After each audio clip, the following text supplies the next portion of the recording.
When you look at someone like Duma Boko, what bloody is thieves. Duma Boko of Botswana, what is your feeling about how he's reshaping the country? A young man full of vision, a professional lawyer. Yes. And I think he has put his finger on the pulse. I fear for him, the same way I fear for Traore.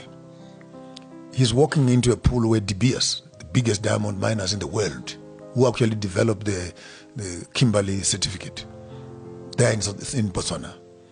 They are the ones who are responsible for removing Masisi and putting him into power. Now he's in power and he has turned against the very same system. I fear for his life.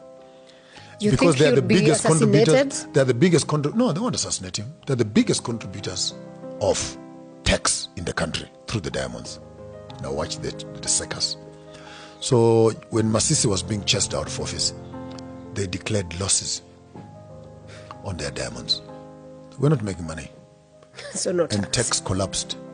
Civil servants were not paid. There was a revolt. People pushed Masisi out of office. Duma came in. And I'm glad he's aware of this.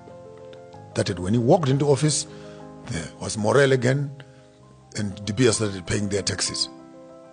2 weeks ago, he came up talking again and says, "You cannot tell us that you have no money. Yet machines are rolling. Diamonds are moving out of the country. Yeah. And someone is sleeping on the job." So he's beginning to really tinker where it is itching. And I hope that the nation, particularly the neighboring nations, will begin to look into that, not only to support him in terms of diamonds, but Botswana needed to start diversifying its economy. I'm looking at the agricultural space and farming, cattle ranching, beautiful space. I'm also looking at their tourism and create a multifaceted sort of economy so that the collapse of the diamonds does not mean the collapse of the whole country. But now the biggest economy has been on the mining sector.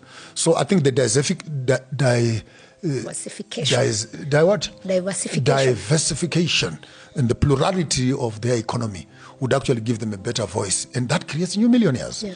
That creates new entrepreneurs, that creates new industries, that creates new employment. So it's a whole value chain recreation of wealth creation and tax increment that talks to the GDP. And I wish I could run a school for presidents and young presidents in Africa and begin to circumcise their minds towards the critical issues of African development. But yes, Boko is on the right path. He has my 150%, as I also had 150% support for Ruto during his campaign.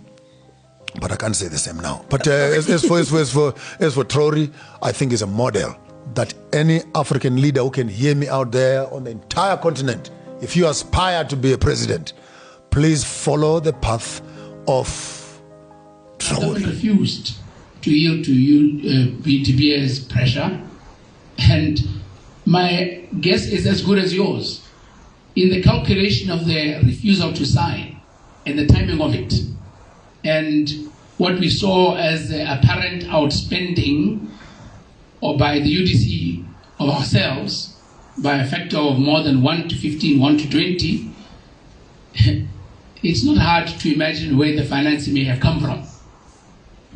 And I say this with a deep sense of seriousness, because I want to dare Debeers to go and deny that they have been interfering in Botswana politics, including the use of finance.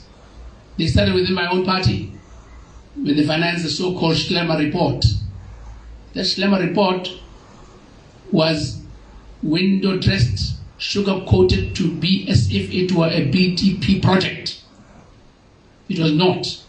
It was fundamentally a Debeers project, and the greatest beneficiary who then ascended to the leadership of the BDP. That was their project. So they can't deny it. They can't deny the fact that they secretly then had financed the retirement of a former president, which then became public, unfortunately. And I bet you it's only a matter of time before it becomes public, how they managed to finance the change of government because of an injury they felt at the negotiating table when we beat them hands down. I challenge that. And I challenge the UDC government to come out clean and tell us, what price did they pay by watering down a brilliant agreement that we had with Debeers?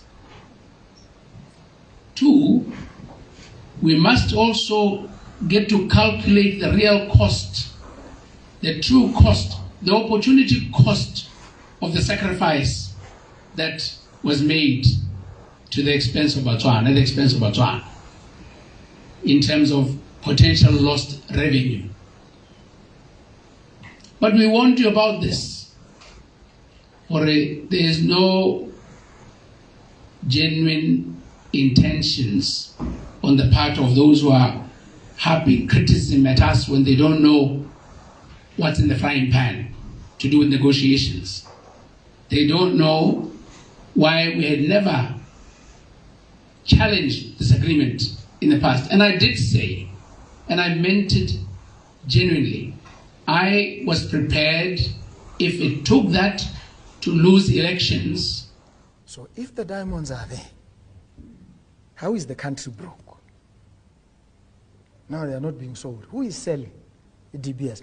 Then Debeers is not doing its job. Maybe we should take over and sell them ourselves. That's what we should do. And that will be deemed very radical. Now this guy is a label. But the country needs the money, and it has the diamonds, and somebody who's supposed to be selling the diamonds is not doing the job. Oh no. And we are simply sitting on our laurels, folding up our arms and hoping, beyond hope, that this... No. I will take the diamonds and see what we can do with them. They are ours.